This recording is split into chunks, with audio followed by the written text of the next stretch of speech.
Guys, today I'm going to teach you the meaning of Christmas. Oh. And I will be doing that not with a bow or with a gift or with a helping hand, but instead with a simple pair of shoes. Oh. Christmas shoes, if you will. Wow. What an intro. I would have preferred a regular gift, but this will work too. Well, it depends on the type of shoes. Yeah. Oh, Liz, they're gaudy as hell. Oh.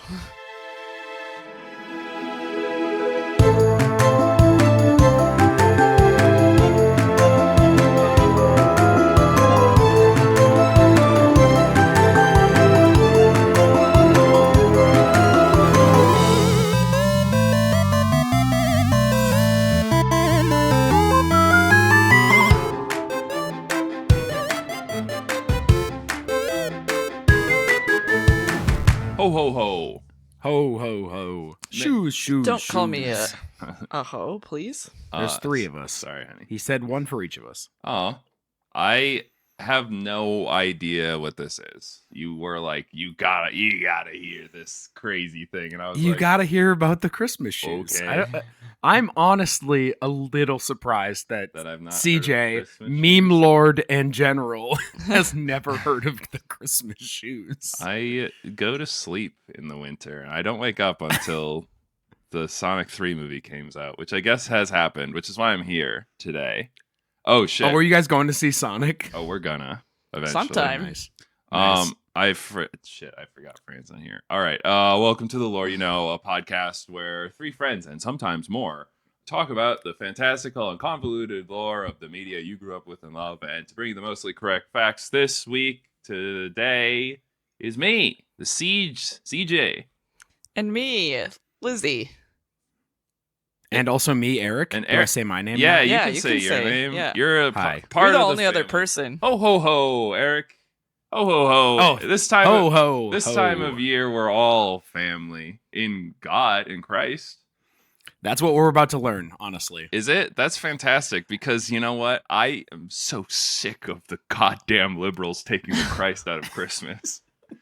Christmas shoes is about to put it right back in there. Oh my Not God. only will it put it back into Christmas, it's going to put it back into shoes. Oh my god, they're gonna bring the red cups back to Starbucks. You thought we couldn't have Christmas shoes because of woke? Well, you're wrong. You're wrong. Oh, no. And Robert Lowe is about to teach you how you can have Christmas shoes. Wow, I You am. just have to open your heart a little bit. I'm so glad because I'm sick of wearing holiday shoes. I'll tell you what, I need my Christmas shoes back.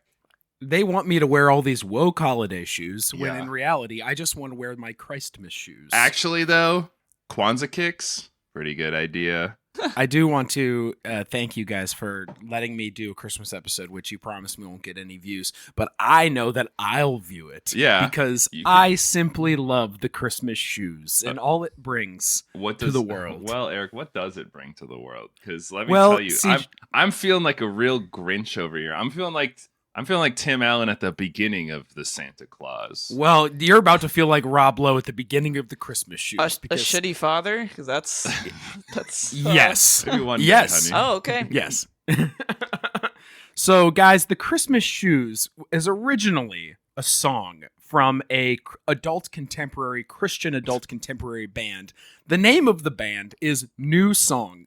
New song. Newsong. New Song. New song. So, okay. Yep. And they And made a banger. They made new songs. they made a banger called The Christmas Shoes. And it did eventually peak at number 1 in the adult contemporary chart in 2000. So Wow. it was And an that's- adult contemporary, a banger. Yeah, that's where I choose the songs to listen to too. is from that. Regular adult contemporary without Christian added in there. Correct. Regular Wow. old adult contemporary. It's pretty. It it's also pretty hit, tough to guys. break It hit number 42 on the Hot 100. Oh my god. So- That's, Oh my God. That's the Hot 100. That's in the top 50. That's right. Yeah, that's- that's right, darling. So New Song, knowing they had themselves a good new song in the Christmas Shoes. Yeah. And yet I've not so- heard it. I was gonna say, I- is this gonna be an instance where New Song went on to do nothing else of note, or? Well, let me tell you this much, guys. This was the surprise. Okay, sure. I told you when I pitched this that there's a song in a movie. Well, guys, there's also a book. Wow. There's also two other movies. He always tricks us with this. He's always like, "Oh, there's actually a lot more media." By the way, here's the thing. Wow. Liz looks scared. Maybe no. So there are two other movies. There's the Christmas Shoes is from 2002. Then in 2005 they added to the Christmas Shoes cinematic universe with The Christmas Blessing, and then in 2009 they finalized the trilogy with The Christmas Hope. Oh. I attempted to watch We watched Christmas Blessing last night because I was like, Sammy thought it would be hilarious if I came in today and said, CJ, there's a trilogy and I'm going to talk about all three. I mean, you would have definitely got me for sure. We watched it and it is horrendous. Yeah. So I will not be discussing The Christmas Blessing other than maybe a passing reference. Okay. I mean, it's not really that surprising because Christians love threes, so That's true. Threes and sevens, am I right? They were like, they had father son. They're like, that's pretty good, but what else can we come up with? And they're like, I don't know. There's a spooky ghost. but we have to fill that. They made Christmas shoes, and they're like, that's the father. Now so what's funny is Spirit. that Christmas Shoes is actually about the father, and Christmas Blessing does follow the son. Oh my god! Like that means the third one has to be easy. the It's Holy like I Ghost. went to Catholic school. It is like how come that. every time I'm around you guys, we talk about the Trinity? Because comes up a lot. We in fairness. exude And- holiness, and B because Catholicism. I like to do Catholic lore when Fran's not here because she wants to hear it, and I want to make her watch the episodes. So There you go. I gotta do Hi, it when she's Fran. not here. So I wasn't sure what to talk about first, whether the song or the 2002 American-Canadian made-for-television drama starring Rob Lowe. Man, this could but only be Canadian, really. I do want to point out so in looking up details on the song, of course, by that I mean on its Wikipedia page, I did find a controversy section under the song, and I'll explain that now, and then we'll talk about the movie, because I think this is a good little teaser into the movie. Okay. So what I found was apparently The Christmas Shoes is a very polarizing song, despite being a staple for the radio stations during Christmas season. Because it is often criticized for, and again, I'm quoting now, exploiting poverty to generate a sentimental message, and the narrator's self-congratulatory tone after he gives a small child money. Okay. And the song has then been described as, quote, poverty porn, and has also been criticized for being a malevolent portrayal of God, who inflicts needless suffering on others to teach some jerk the true meaning of Christmas. I mean, first off, read the book of Job, and then tell me that's not what he's I all was about. about to say this is also completely unsurprising. Yeah, I was going to also agree. I will say I am a proponent of the idea that if you do something nice, even for selfish reasons, I'll take it. At this point in my life, we'll count those still, even if you're just doing it because you're a jerk, but whatever. Hey, if a little kid gets a pair of Christmas shoes, which I assume is what happens, then oh man, you're gonna be absolutely blown away by what happens. Great. Anyway, I had never heard the phrase poverty porn before. Oh, I have, but I don't think that this is I don't think the people using those words know it in the same way I do. Christians It is a blue link on Wikipedia, but I'm not going to I can say this because I was raised Catholic, but Christians love to be like, we need to feed the poor. And then when people actually do, they're like, how can you feed the poor? That's disgusting. Yeah, not that God. way. They what was No, not like that. But it's also Christians saying that. Oh, there's also I heard this recently and it's very true, but Christians have like a suffering complex where they feel like they're always being like tested and tried. Like God's constantly being like oh man, there's gay people everywhere. This is crazy. This is a test. This is some sort of test because it's got me sweating. Ooh boy, all these beautiful gay men everywhere. Well, and shoes, anyway. I guess. And shoes. All right, so we open, and let me start the tale with a grizzled Robert Lowe with severe 5 o'clock shadow. Oh, I like that one. I would enjoy to see in this that. movie. in this movie, his character's name is Robert, and so we will just be calling him Rob Lowe. Great. He's playing himself. So his name is Robert Layton, and we open on him in a graveyard in a cemetery. And the first words out of his mouth, he's doing a nice little voiceover for himself. He says, "I know most people decorate grave sites on Memorial Day, but my mother, she loved Christmas." Okay. And that's how we just jump into the universe. That is the Christmas shoes. People decorate graves for lots of reasons. Yeah. Not for Memorial Day seems more like For if army. your mother, if your mother Was- served in Vietnam. I was gonna Yeah. say, was his mother like an enlisted? Because She was a gunner on a Navy ship. Oh, was she actually? Okay. No, she was not. Well, No. yeah. Then I don't. Does he just see people putting flowers on graves during Memorial Day, and he's like, that must just be because they love them, and it's Memorial That must be Day. because their mothers were loved. It's in memoriam. It's in memoriam. There's another guy there at the cemetery who's wearing very conspicuously, it's like popping off the screen, a Boston Red Sox cap, and that's going to come back to haunt us later. And he mentions that he wasn't from the area, or he's what he says is, "I moved away a long time ago." So it's like, okay, so this is a weird dude that's gonna eventually come back. You are doing a more grizzled Rob Lowe voice than I'm sure even Rob Lowe can do. I'm sure. So that wasn't Rob Lowe. That was the other guy. I see. And the other guy is younger than Rob Lowe, like maybe by 10 years, which when we get later in the story and watching The Christmas Blessing, which is the sequel, they really fuck up the years. They're like, we need someone who looks like someone's kid but grown up. And they're like, I don't know, Neil Patrick Harris? That is true. He's in that movie. I mean, he's got a certain Doogie Howser quality to him. What if I told you he's a doctor in that movie? Oh my god. Oh. It's atrocious. I could only find like a rip of it on YouTube. It's really bad. Okay, but anyway, the Christmas shoes. So Robert, in his voiceover, says to himself, if we're open to it, the smallest of miracles can change our lives. The laughing of a child, a car that needs fixing, even a pair of shoes. Oh, wow. And then he says, I didn't know I needed a miracle until it happened. I think And it's then we not kind of that get the hard. wavy effects. It's not that hard to fix shoes. But it's a miracle. You do have to find a cobbler. in a way. They're not just even trying to fix the shoes here. Yeah. He's just saying, hey, a pair of shoes. We don't know anything about the shoes yet, other than that Rob Lowe seems to think It has that it's established important us for in the Christmas. universe and only made us more confused. Yeah, isn't that what a good story does? Is to right away just be like, you Lured don't know us what's in with going on. questions, and will they be answered? We'll see. I hope We'll so. find out. God, I hope Wavy so. lines, boodle-a-doot, boodle-a-doot, 15 years prior. That's good. Crazy. I hate it. Just start the story 15 years prior. We see things chronologically normally. It would have made sense. Rob Lowe is younger now and less grizzled. Why did they even have the intro? That was the prologue. Yeah. Now we're in chapter 1. You're right. The prologue comes back. We eventually see the graveyard one more time. The prologue is the epilogue, perchance. Oh my Yes, they're logged. They are paired logs. Logged. Yes.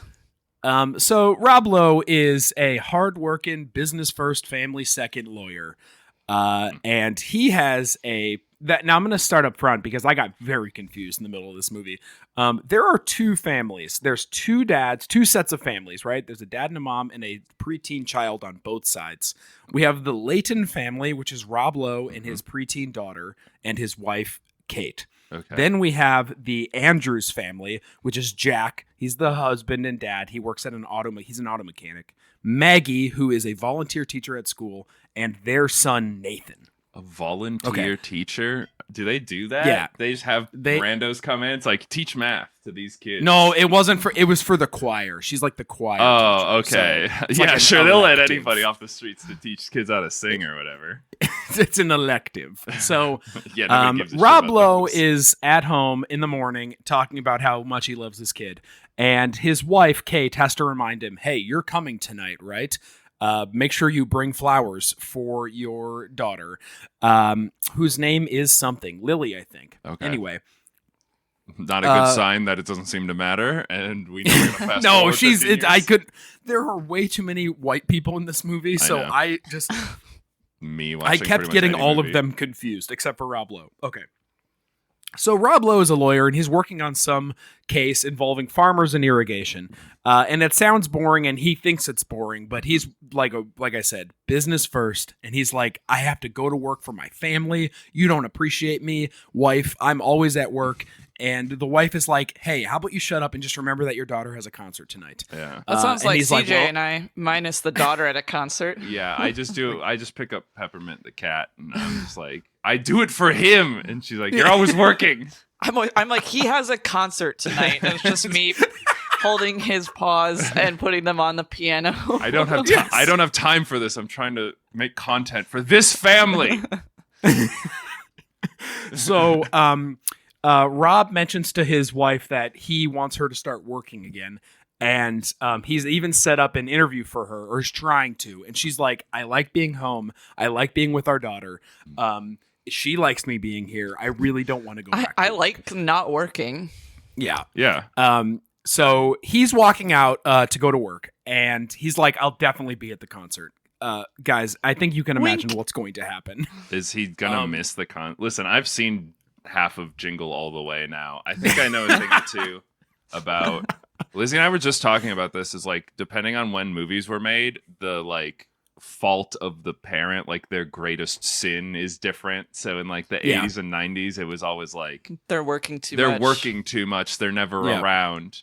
And then in the early 2000s, it was like, they don't like understand me, man. The Lizzie McGuire complex. Yeah, they're just like they just don't get me.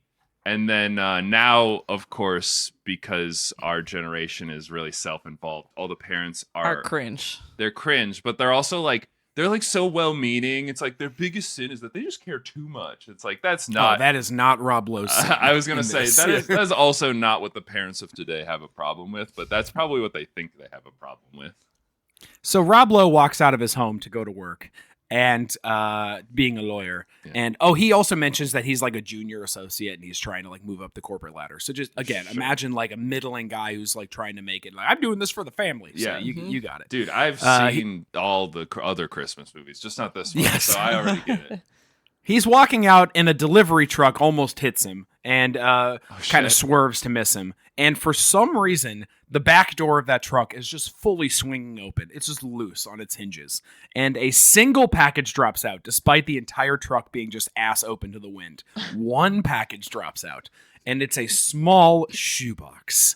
And the lid flies off it like magically, and inside are these red shoes with like sparkles all over them. They are the most horrendous. Like, imagine if you bought red shoes. Imagine if you took Dorothy's shoes and then got a bedazzler from the 90s and bedazzled Dorothy's red shoes. That's what they look like. Excuse me, Dorothy's red shoes are bedazzled? Let me just double check. Do it again. Bedazzle it more. Oh my god. Yeah. Continue bedazzling it. Wow. Okay. So on the box, which is not wrapped in any way, it's not wrapped in parchment paper like it's a box going somewhere. There's a sticker on it that just in a white sticker that just says Rush, like it's a Rush order. Where? I don't know who wrote that. It's not anything the U.S. Postal Service would write. Yeah. It looks like a box from an alien universe. Right. There's no address on it, presumably. So. There is an address on it. It's allegedly, and we'll get to that in a second. So, Rob Lowe's driving down the neighborhood, and he has a meet cute with the brunette mother whose name is Maggie, and she's the Maggie Andrews who I mentioned a little bit ago, and she's playing football with her preteen son Nathan. The football hits Rob's car. It's like a meet cute moment. Anyway, he's on his way to work, and she's like, "I'm so sorry. I'm trying to teach him how to do a spiral," and he's like, "Fingers on the laces, kid," and then he like steps on the gas and drives away because he's fucking late. Isn't he married with a child? He is, yes. So that's why I got confused, CJ. Why are they having like a meet cute then? I know. Eventually, what we find out eventually, and this is part of it, Rob Lowe doesn't know anyone in this town. Okay. He keeps meeting people that his wife knows, and he just has no, like, his wife knows Maggie. He just, like, has no clue what's going on in this town. I see. Because he's working too much. I see. So anyway, it's revealed now that Maggie is sick. We don't know with what, but she appears weak. She's kind of white. She's pallid in the face, and she's like coughing a bunch. So the Nathan and Maggie go inside, and we meet Jack, the father, who's kind of a grease monkey. He's kind of a blue collar worker. And the kid really wants a puppy, and he asks the dad, "Are we poor?" This is the poverty porn thing. Yeah. And the dad responds, "We've got everything we need." So yeah. Okay, I mean, yes. typical. Yeah. That's what you gotta say. You mom's just- like, maybe we could get a dog, and the dad says, "He's so irresponsible. Little boys need to learn to be responsible." That's what the dog's for. That's what the dog is You for. idiot. Certainly, this won't come back later to bite the father, thinking his son is not responsible. I Certainly, see. that won't come back. Sure, he's gonna like be trapped in a well or something, and his son's gonna be like, "I'll go get help," or something. You're not responsible enough. Come back. No, it's your fault. I'm so in here. the dad asks if they've heard anything from the doctor, and she says not yet. And again, we don't know what she's sick with, but she starts wheezing and is like, I don't know. It really didn't seem like she was sick, but she's wheezing and coughing. So whatever, she's sick. Mm-hmm. We cut to school, and Nathan is there, and he's learning about a pair of magical shoes. One of the teachers is reading a story that I've never heard before, and you've probably never heard before because I don't think it's real, where a little child wears a pair of magical shoes, and in her dreams she can dance. But when she wakes up, she wasn't able to walk. Like, I don't know if she has polio or something. Wait, that is. But one dark. morning she wakes up and tells her mother, "I don't want to dream anymore because I'm tired of dancing alone." And then the mom says, "You're not alone. You're dancing with angels." That's the story. Okay. So it's such a dumb tie-in because they're like happen to be at school learning about a pair of magic shoes. It's like they're really just hitting you over the head with it. So anyway, Maggie is there. Maggie is the mom of Nathan, and Maggie's the sick one. And that's when we learn that she is the volunteer choir teacher. And in the back of the class, for some reason, she's in that class. She's not involved in the class. It's not a choir class. She's in the back of that class. And she starts crying and says, "I used to have a pair of shoes just like that." And then the teacher asks, "Was anybody else moved by the story like Mrs. Andrews was?" And all the kids respond in unison, "No." That sounds a lot like teaching to me. Like, that's like my experience. But like, yeah, right. This is the problem with people having like Ratatouille. Where it's like, if that guy didn't eat all those vegetables when he was younger, he went to gave a shit about the dish. About Ratatouille. Where it's like, yeah, if they're like, "Does this story speak to any of you kids?" And they're like, "No." And then the one lady's like, "Well, I had shoes just like that, so it does for me." It's like, okay, good, I guess. How old are these kids? Look, I think they're like 10-ish. I think we could say they're seventh. I would say seventh grade. So maybe a little older. 12. Seventh graders? Seventh graders. I think they're older. sixth or seventh graders. So the worst people in the they're entire world? Okay. Yeah. They might be like fifth grade. I'm gonna go back to my original 10. I said 10. I was they're gonna probably say 10. Lizzie has a real hard line. I If it's teach a fifth both grader, those she grades. thinks they're cute kids. I think She thinks fifth a graders, sixth then I'll grader say, because they actually monster. like being in choir and they're kind of nice to the teachers. So I would say they're a little young. If they they're if fifth they look graders like still. kids and they still have joy in their eyes, they are fifth graders. If they Yes. look like they are budding teenagers and look like the evilest person in the world, that's a seventh grader. No, they're fifth graders. Though. Okay. What year was this movie made? 2002. Okay, so it's a little bit different. They're not. They're less skibbity toilet and more like Lamau Shrek. Is what you're saying. CJ. I just Shrek want was not a meme when it first came out. Shrek. Right? No, it wasn't. It wasn't. It was not a meme. It was actually like, and it doesn't matter. It was popular. Doesn't matter. People. It was just popular. It But matters. It was continue. very popular. He matters. Continue. He matters to me. Okay, so Christmas Rob Shrek. Lowe's at work and is he working, and not for Right. the weekend because he probably works on the weekend. And his assistant mentions that a pharmaceutical company called about getting his wife an interview, and then Rob is still doing that despite his wife saying she doesn't want him to do that. And Rob's boss comes in and says, "Dude, you got a lot of shit you got to review because we have this irrigation case going on where some farmers are getting fucked over by a big corporation and their water rights are being challenged." And Rob is like, "I know, man. I got so much work to do. Shoot." Anyway, is he going to miss the concert? We'll find out. Who could say? So Kate and Maggie back at the school have a moment where they both reveal to each other that they were both music majors and they really liked music. And Kate says, "Well, me and Robert had a child, and then I had to be a stay-at-home mom, and I also had to be Rob Lowe's wife." And Maggie says that she just teaches the choir at school because she has fun with it. And it's like, wow, she really knows how to live her life, and her husband supports her. Anyway, this is also where I had to pause the movie because I realized I didn't know which mom was which, but I got you. Don't worry, I got you on track. Yeah. So they're at the concert, and someone asks, "Hey, where's Rob at?" And Kate says he's on his way. And then we smash cut to Rob Lowe definitely not being on his way. Right. Huh. Yeah. The mom is at the concert. The grandma, Rob's mom, is at the concert. Ellen, and she says, "Well, do not get invested in her. We already know she's gonna die." Right. Lizzie's been paying attention. That's a good point, honey. She's the skeleton the next time we see her. So, Brutal. she asks, "Hey, is Robert here?" And Kate responds, "Well, you know your son." And the mom says, "I'm so sorry I raised a bum for a son." Oh my God. God. And then she says, "Well, you know him. He just can't stop working, just like his father." His father's probably dead, huh? From all the work. Yeah, that's yes. Oh my yes. God. So it's a Christmas concert. Rob doesn't show up, obviously. And for some reason, they open by singing America the Beautiful. I can't explain that. Maybe they couldn't get the rights to Jingle Bell Rock. I don't know. Didn't they? This is a Canadian movie, I thought. It is, and it was filmed in Nova Scotia, but it's set in like the suburbs of. It's set in like the suburbs of Boston. Yeah, you're right. They film. It's set in like the exurbs of Boston. That's why the guy's wearing a Red Sox cap earlier. Oh, okay. I don't remember if I remember that. Oh, it was a very conspicuous Red Sox cap that appears with the one guy at the cemetery that Rob Lowe sees. I see. I know you're kind of painting a picture with your words, but we can't actually see it. So I don't think you said that. So I don't think we're. No, he did. He did say. I said it. I'm paying attention. Man, Lizzie's like Sherlock Holmes with all this information. I'm just listening. It's just cascading over me like Watson right now. All right. Okay.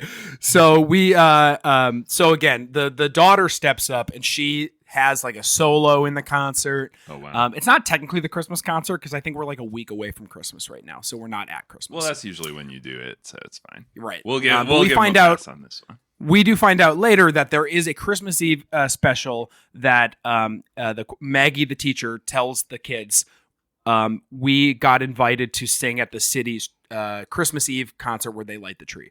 So that's going to happen in a few days. So we're like a week out of Christmas. Okay. So we cut to Robert's mother's house, Ellen, and she comes back from the concert, and she's being assisted by Dalton, who is her next-door neighbor and is also a teacher at the school. Okay. Rob comes and delivers her some papers that she needs to sign, and she says, "You missed the concert, obviously." And she's like, "Robert, don't just make money. You need to make memories." Oh, wow. And Rob goes, "Yep, I hear ya," and walks out the door. So clearly did not hear he her doesn't I don't think he's infused with the Christmas spirit yet. Not yet. He's definitely has a lack of spirit Oh my in the Christmas variety. Oh no, that's the worst thing. That's the worst trait you can have in a Christmas movie. He wants that dosh so they can have bigger, better Christmases. Yeah, and like so he wants to be a partner. He's trying to buy a new home for them in Madison Hills, which apparently is the bougie neighborhood of I their thought town. you were gonna say Sounds Madison, Wisconsin. No, Madison Hills, wherever they are. I don't know. City. And that's why he's trying to get his job, his wife, a new good job, and a new wife. Wow. He's trying. Yeah, he's trying. That's why he's trying to get a new wife. He's trying to be a partner, but he's not being a very good partner. Oh my god. That's true. Wow. Yeah. Oh my god. So Rob returns home and it's late, and we hear singing from the other room, and it's his daughter singing. But when he walks in there, it's just the video that his wife took of the concert. Okay. And Robert says, "I just can't seem to leave work." He says, "Even after everyone's gone from the office, for some reason, I just can't leave. I just can't seem to leave." I get. I mean, that's kind of sad, but like it's just stop, insanely just sad. stop working, dude. I don't know. Stop working. Our friend, we have plenty of friends who've got this problem. What if I tell you that in a little bit everyone is going to learn the wrong lesson about Oh, it? okay, good. Yeah. I like that. I wish more things taught the wrong. You're a lawyer. Just work less. You'll make a lot of money still. Yeah, right. Right. So the mom is like, your daughter kind of hates you right now. And she's sort of joking because he goes to her room and she goes, I'm not talking to you. I'm watching television. Mm-hmm. And Rob's like, okay. And he sits down on the bed and she's like, you really would have liked the show. Everyone thought I was really good. And then Rob's like, I'll be there next time. I promise. Yeah, I mean, he has another opportunity immediately, right? Because now they're singing at the Christmas tree. Correct. In about 5-6 days, he has another opportunity to be a really bad dad again. So Rob, as he's leaving the room, says, I know you get tired of hearing it, but I don't have to be there to be proud of you. Which is just horrendous parenting. So I won't be there, but I am proud of you. I'm proud of you, but I don't care enough to like witness it, but I'm sure it's good. I'm sure it's really good and fun. That's exactly what every time I introduce the podcast to anybody, that's like, wow, I'm really proud of you. I'm not gonna, I'm not gonna watch I don't want to listen. I'm that's really good for you. So we cut back to the Andrews house with Maggie, the sick mother, and Jack, the grease monkey father. He's a blue collar working man, and then their son Nathan. Okay. It's late at night, and their doctor shows up because in this town, doctors make house calls. Her test results have come back, and the doctor says it's not good. Your heart is not pumping well. And they don't have phones. Okay. So she has congestive heart failure. That's what we learned. And her son is overhearing all of this from the other room. So the son is not in the room, but he's overhearing all this. And the doctor said it's only getting worse, and there's not much we can do other than putting her on a transplant list. Oh no! So they need to go to Boston to get tests done and get prepped for a transplant. And a heart transplant? That's never gonna happen at this time of year, right? In this economy. Hey, the Grinch sort of needed a heart transplant. There's probably like a rich CEO that needs a heart. They're never gonna get one. I hope not. Not if Maggie Andrews gets it. Not if we can help it. No, I meant Maggie wasn't going to get that because of the rich CEOs. They're going to take all the good hearts. They're going to take it like Dick Cheney did, like 17 times. I mean, the best way to get a new heart is to make one yourself. She's got a little kid. Probably a match, donor match. So we learn all about that. The next day, we're back at Rob's home, and Kate gives Rob that box of shoes that he found. Apparently, he still has it, and she's reminding him, you need to return this to the store because it does have a department store address on it. It was supposed to go to the local department store. And then she's very mad about the job interview because they're trying to have breakfast, and he's like, "Hey, I got you a job interview," and she's like, "Well, I didn't fucking want that." And then the kid storms out of the room because she looks at the mom and says, if you get this job, I guess I'll never see you either. Wow. Damn. So that sucks. Rob is tearing this family apart. Well, she doesn't have to go to the job interview. But he crossed the boundary. What boundary? Yeah. He didn't even like. She said, I don't want to do that. And he was like, and then he's well, I'm going to get it for you anyway. Correct. Did he? How is he going to do that? You can't interview for someone else. No, but he did. She did say, "I don't want to work," and then he straight up just called a pharmaceutical company and was like, he says to her, "I pulled a bunch of strings to do this, so you're going to do this interview." Oh, yeah, I see. And now he's coercing her. Well, that's so Dalton at the school.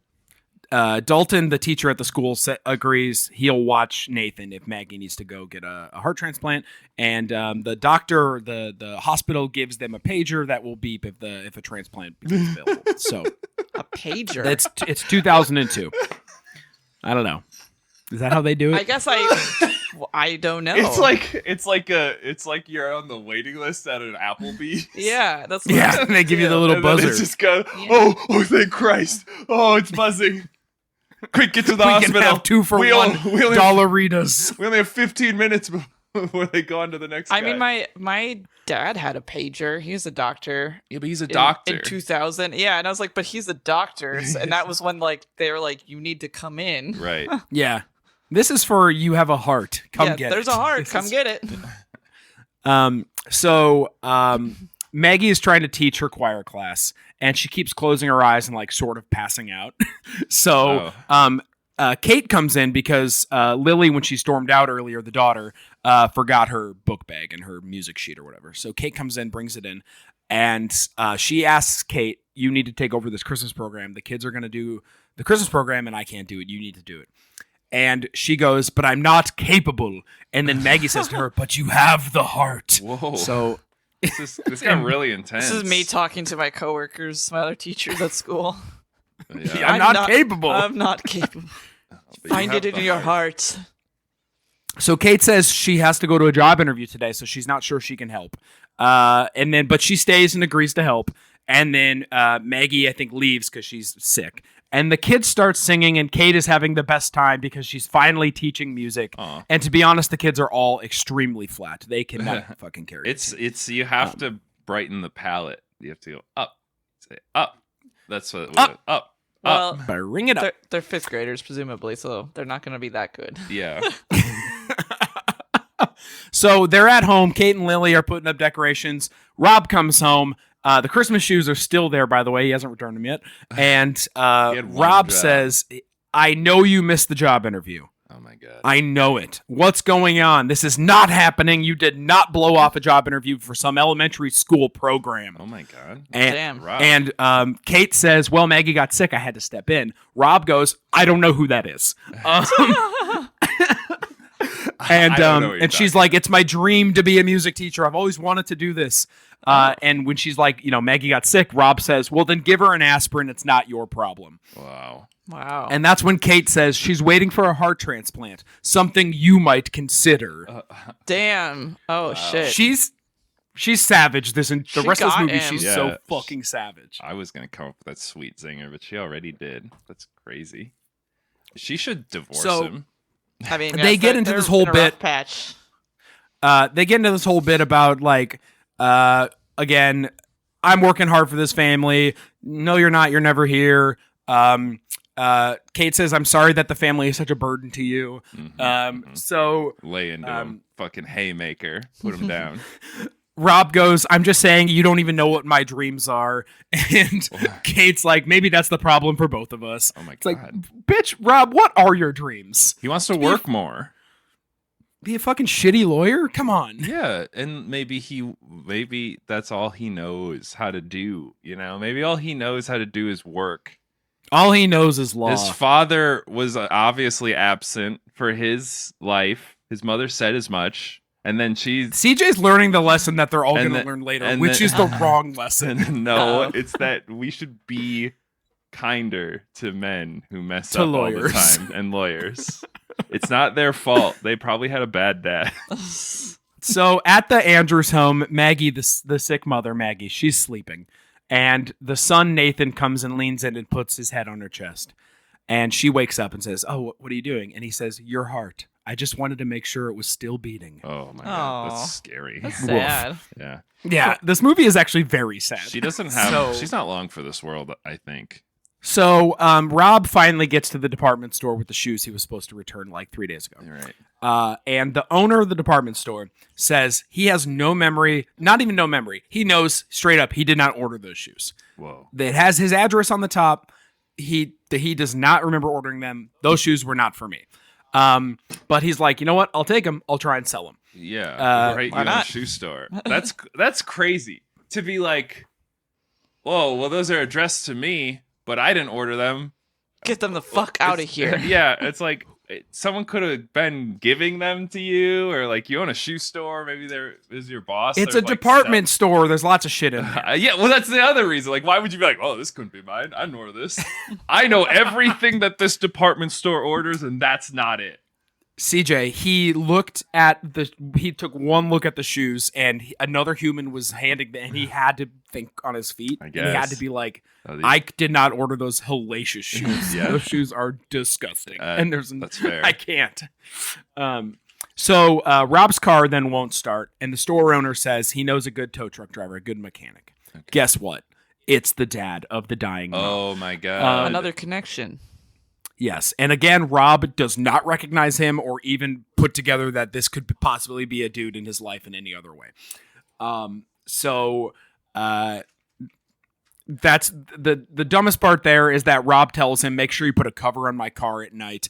And the dad and the other person in the auto body store look at him like, okay, city boy, calm down. We'll put a cover on your fucking car. Calm down. Yeah.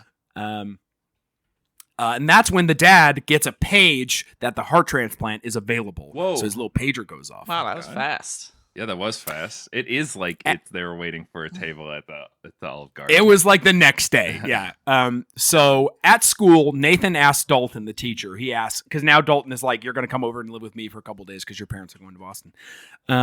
Nathan asks him, have you ever known anybody that's died? And the teacher, who is a middle-aged man, says no. Okay. I'm approaching middle age, and I mean, apart from I guess. Anybody? I mean, I know of it. That could also just be that he's a teacher and he doesn't share anything with his children. That's true. I relate to that. Like, if a kid walked up to you and they were asked like, me something about my life of death, and you'd be like, no. Sit down. This is the thing, though, is that it's like it's a small town slice of life where like everyone needs to know everyone and everybody's. That's why like Dalton knows Rob's mom and like Rob. That's Rob knows no one. Like, right. Rob knows no one, and that's kind of the point. It's like. That's showcasing how little he knows about his family and about his town, right? So also a good like being a lawyer, you kind of gotta like know a bunch of people to let you gotta have connections for sure. So it's just weird that he wouldn't think to try and invest himself in the community, because then when those people get in accidents, who are they gonna call? Not him, not the Ghostbusters. Yeah, it's gonna be Gruber Law now. So, at the hospital in Boston, it's revealed that the donor heart is from a teenage boy. So, obviously, sad music hits, and they're like, oh, man. The mom is like, that poor mother. So, we're having a real moment here where it's like, she has a kid, this person is a kid, I'm getting his heart. Boy, it's sad. Well, he probably doesn't it's then need revealed, it anymore. It's not like she's stealing it. She wakes up from anesthesia, and it's revealed that the surgery did not go through. They couldn't perform the surgery. Why? And it's because the heart, apparently, they did a test on the heart, which they should have done before they paged her. It's insane that they didn't do this. The heart was infected with hepatitis B. Oh. No! That renders it worthless. Throw it away. I'm sitting there thinking... Give her Hep B. Right. It's better than congestive heart failure. Right. Right. They could have been like, this is a AIDS heart or something like that. But Hep B is like, just toss it in there, doc. We just can give me the Hep B, doc. We'll figure that out. Right. We have to get it going, and then we'll figure out the Hep B. Well, they were probably like, well, it only took a day to get this one. We might get another one in the shop that doesn't have Hep B in like a day. Yeah, it didn't take that long to get this. So, but unfortunately, then the doctor says that he thinks they've missed their window to find her a heart for some reason. I don't know how. He doesn't. There won't be any more. I mean, then they probably should use that one still. Yeah, right. Yeah. If that's the window. So literally, as I'm watching it, I'm like, they could just give her Hep B, right? Is that illegal? Are they legally not allowed to do that? Yeah, that's wild. Just fake some forms. So because the parents are gone, Dalton, the teacher, brings Nathan over to Rob's mom's house. And the mom is showing him around. And at this point, the kid does not know that that's Rob Lowe. So there's, and at this point, the viewers are also, me being one of them, are also sort of unsure how these people just don't all know each other. Because they definitely fucking should. So the mom is showing the kid around Rob Lowe's old room, childhood room, and there's a bunch of baseball stuff in there, and there's a Boston Red Sox cap. And the smart viewer, the in-tuned viewer, will recognize it as looking a little similar to the first one we saw in the beginning of the movie. Right. Same fold on the bill, same kind of dirty. All the Red Sox caps obviously look very similar, but it's the only one. This is sort of a Chekhov's cap. We're meant to believe this is important. That's why earlier at the very beginning of the movie, when you see this man wearing a Red Sox cap at the cemetery, it is so. That's why I said conspicuous. They like zoom into it. Yeah, it's so it's painful how much they want you to remember this hat. So she lets the kid have the hat and says, "I bet my son won't even know it's missing." So, wow. Okay. That's kind of so Kate's back at home. Rob's not there, obviously, because whenever we cut to the Layton home, Rob's not there. Right. And she's playing "We Three Kings" on the piano, and the subtitles say it's Silent Night. I felt that was worth mentioning. Bitch, I know Get "We your Three Kings." Christmas songs, right? Yes. So Rob is still pissed about her not going to this pharma interview, and she says, "Well, I've been trying to talk to you for months, and you're never here." And again, he goes, "I'm working for my family, damn it." And she goes, "At what cost? We're just two people sharing the same house, a family, and sometimes we share the same bed, but not much else." Oh my god. Yeah, dude, she cuts him so deep so many times in this movie.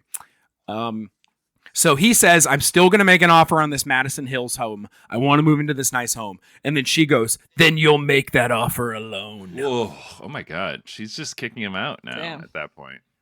Yeah, they're pretty much done.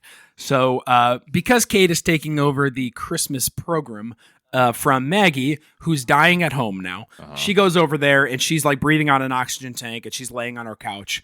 And Kate's like, "Oh my God, I'll come back later. I'm so sorry." And then Maggie goes, No, I've been dying to talk about Christmas music. Okay. That's a little bit of gallows humor. Dying to talk about Christmas music. My heart is literally failing in to talk about anticipation Christmas music. talk about Christmas music with you. Okay. At this point, Jack, the dad, the father, makes Maggie some lunch. And Kate is like, "Wow, when is the last time I ever saw my husband for lunch or dinner? I don't know. I don't know the last time I saw my husband for lunch or dinner." And Kate says, "I think guys are just slow learners. Hold on to the good you saw in him years ago." Terrible advice. Many years ago. Bad advice, learning the wrong lesson. And Maggie says she doesn't think her family is ready for her to die. So I mean, fair enough. That's probably true. Rob is at work yelling at his assistant because she's not working hard enough for him.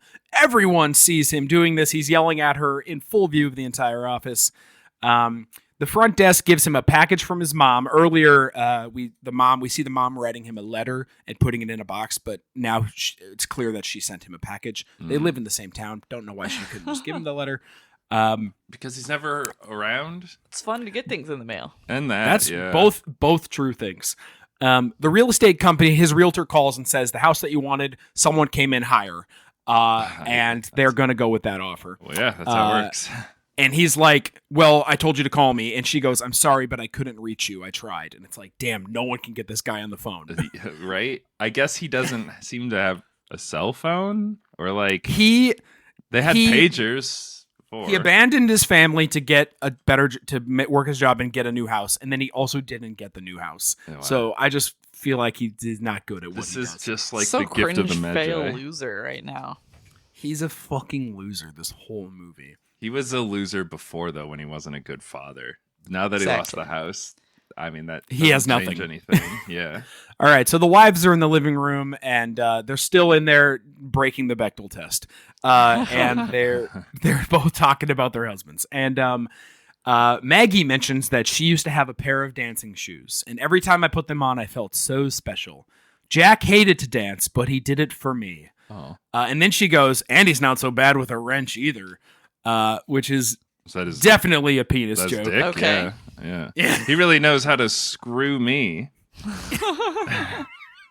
He really knows how That's why I call him the old grease monkey. Oh, he really knows how to That's why I call him the nuts. Screwdriver. Yeah. I don't know. She shrugs. It's a rotational movement that he does. Okay. That's why I call him the old Phillips head. Okay. So Nathan, the child, again overhears this, not the penis part, but overhears the shoes part, and is like, "I know what I can get my mom. She wants a pair of dancing shoes. I know what I can get her." Sure. Because she's the dancing queen. So he runs out, goes to the department store to look for shoes, and he finds. Guess what he finds, guys? The Rob Blow. The Christmas shoes. Oh, right. He finds the Christmas shoes. Obviously. And again, worth mentioning here that they are insanely ugly. And but the price is $19.99, and which he doesn't seems have taste. That's surely. a lot for 2002 shoes for an ugly pair of shoes. It seems kind of like a decent price to me. They are. He I found was them gonna in say the back. they are a bedazzled kitten heel. Yeah. Right. That should be worth like $4. You should find that at Five Below. And not to mention, the owner was like, "Oh yeah, I'll try and sell these. Right. You're gonna mark them up at $20. Yeah, you got them for free. You don't remember ordering them. It's straight profit. It's crazy. straight profit into accounts receivable. Like, where's your Christmas cheer? And a little kid is like, I'm getting these for my dying mom. He's like, $20. if you don't, you got to do it now, where the price goes. The price is only going up, kid. It looks like the demand has just increased, kid. So he runs out of the store like Charlie Bucket, and because he's got, although he doesn't have the golden ticket yet, but he knows what to get. And he runs to the dad's store and says, "Give me a job. I need to work. Give me a job." And the dad's like, "We're not getting you a puppy," because he's pretty sure that's what it's about. Right. Rob shows up at the shop and he says, "You kept my car an extra week. Why are you charging me so much?"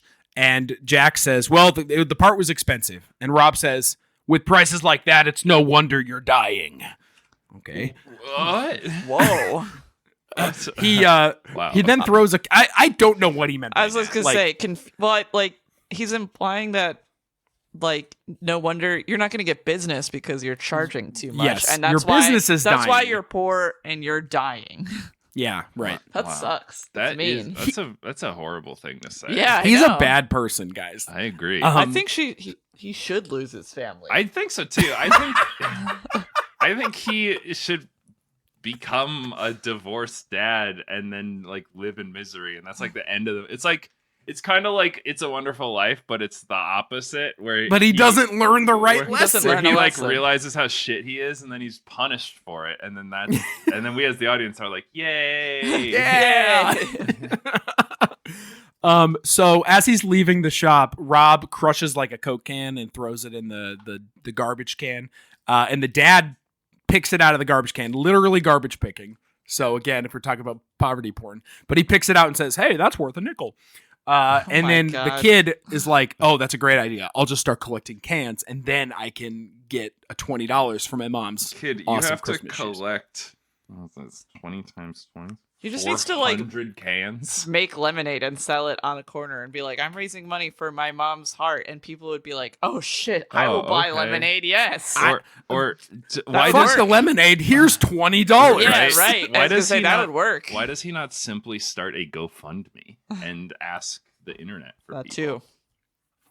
In 2002, the internet was a little slower than it is today. Yeah, that's fair, I guess. So Rob goes out and we finally see him at working. He goes out and he's meeting with these farmers in their irrigation case. And honestly, guys, when the movie started, I was really hoping we wouldn't have to see this because I am not at all interested. You But- you brought it up, and I was interesting. like, I actually do know a little bit about this because my family is a bunch of farmers, and they're always complaining about the water rights issues and stuff. There And you there's go. actually a lot of litigation between farmers and the water rights and everything. So I was like, that would make sense for a lawyer to be involved in.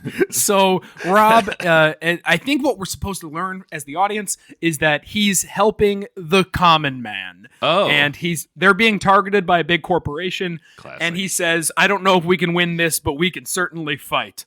Okay. And then he mentions that his grandfather was a farmer during the Great Depression. And I was trying to do the math. If a 30-year-old guy had a grandfather who was a farmer in the Depression, I couldn't. I don't know. I don't know when the Depression happened. It didn't seem right. Like it just. But again, it's like, why are we learning that he's like the good guy fighting for the common man when he's like not a good person? Yeah. So, Also, he might just be lying, like Jim Carrey in Liar Liar. Oh, 'cause yes. he's a Great lawyer. movie. Yeah, he's a lawyer, and he's like, "Oh yeah, definitely.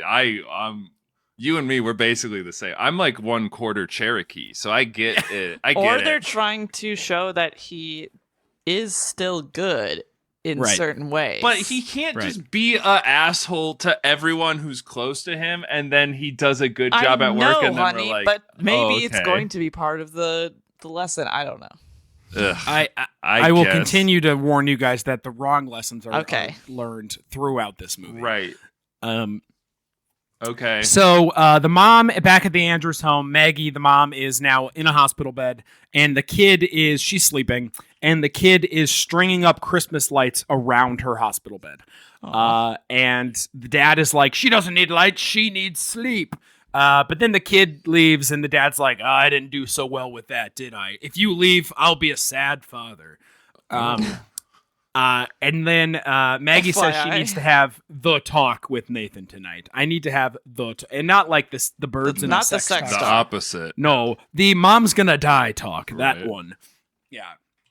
And I think right now we're like 3 days away from Christmas, four-ish. We're like almost there. It's a shitty time of year for that to be happening. Yeah, you would hate Christmas forever. That's like a Grinch origin story. It's like, my mom died on Christmas. Now I hate it. This isn't making me. I thought I was going to learn the meaning of Christmas. I'm becoming more engrinched as we learn more about this. Engrinched. CJ, that's really good. Engrinched is really good. So we're back at, I think we're at Rob's mom's house, and Rob shows up late, and the family says, well, we already had dinner, so you're late. And the mom, the mom, who's being savage now too, says, we didn't even think you were coming at all. Oh my God. Get him. The mom pulls him aside and says she knows something is wrong in his relationship, in his marriage. Mm-hmm. And Rob goes, things are just more complicated now than when you married my dad. Okay. And she tells him, that is not true at all. Yeah. You were just doing this bad. Yeah, you live in 2002 and your dad lived in in the 1980s.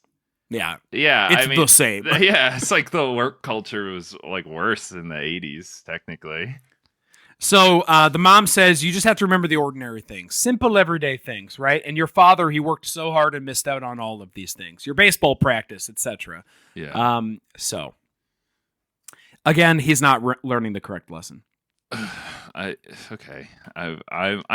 done trying to like this guy. I don't care if he is Rob Lowe. I have never liked him. I'm not trying to like him either. Care if he is Rob Just gonna see what happens. Well, to it was him. Rob Lowe. I wanted to give him the benefit of the doubt. He's always like, hey, I'm a cool guy. I'm a vegetarian. I'm all in shape. And you're supposed to be like, oh, nice. I love you, Rob Lowe. My mom has a crush on you. Everyone's mom has a crush on Rob Lowe. That's true.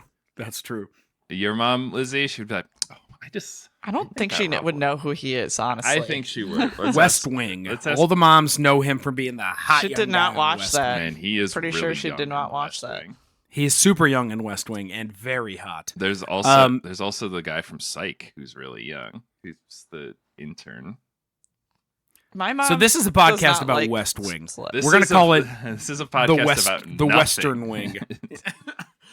So as Rob and Kate leave the house, Dalton was there, the neighbor, the teacher, and he points out that they both arrived and left separately. And he says I think he's talking to the mom at this point, but he says, sometimes when things are darkest, it's for a reason. Okay. Because the mom's dying. That's the reason. They put all of these like platitudes in there, and then it's like the audience is just supposed to be like, that's a good point. It's like, like their mom's dying, and then they're just like, sometimes bad things happen for a reason. It's like, but my mom's dying. It's like, what is the reason? Now's not the time to pull the whole like, there's a good reason it's for God's everything. Plan. Yeah, that's what they're basically saying. This ain't the time for that. Maybe later in retrospect, but like in the moment, it's crazy. I know this movie is insane, and the Christmas Shoes song is also insane because it's like none of this should be happening right now. I forgot there was a song. I don't even know how this song could marry these ideas. And also to clarify, did the song come first? Yeah, so the song, and then there was a novel written based on the song, and this movie is based on the novel. Okay. Yeah. All right. So at home, Nathan gives his mom a homemade Christmas card, and there's an angel in the front. And so this is a fucking really horrific scene. So oh God. Okay. So no, it's just like, again, it's kind of like one of those like, why are you doing this to me moments in this movie. The mom says, well, I'm going to be seeing a lot of angels soon. ... in heaven. Okay. I was wondering what she meant. And the kid is very confused and sad. And he's like, why is God taking you? And she says, it's not like he's taking me. He's receiving me. Much like a pair of Christmas shoes in the mail. That's right. So we have to. Are there animals in heaven? Are there puppies in heaven? Will God be mad at me if I told him I don't want him to take you? And she says, always remember you are my greatest joy. Aww. So again, she's kind of like just speaking in Hallmark cards now. Yeah, well, you want your child to have their last memory of you to be like positive, you know. You want them to be like, oh, towards the end they were so peaceful and calm. Because let me tell you, if it was more common for at the end people to be like, holy fuck, dude, I'm so fucking scared, I don't want to do this. Like, that's not a great way to set up your kid for life, because the whole time they're gonna be like, holy shit, mom, holy shit, this is gonna suck. She was really scared. So yeah, I'd like to imagine I'd keep it cool towards the end, just to be like, it's okay, everybody. I want this. This There's lots of video games up there waiting for me. I can't wait for God to give me the I can't wait for the new Grand Theft Auto to finally come out, and it'll be in heaven with me. I'll be a ghost in the machine. I'll like exist, and I'll like haunt Lizzie's computer or whatever, and then I can play Fortnite.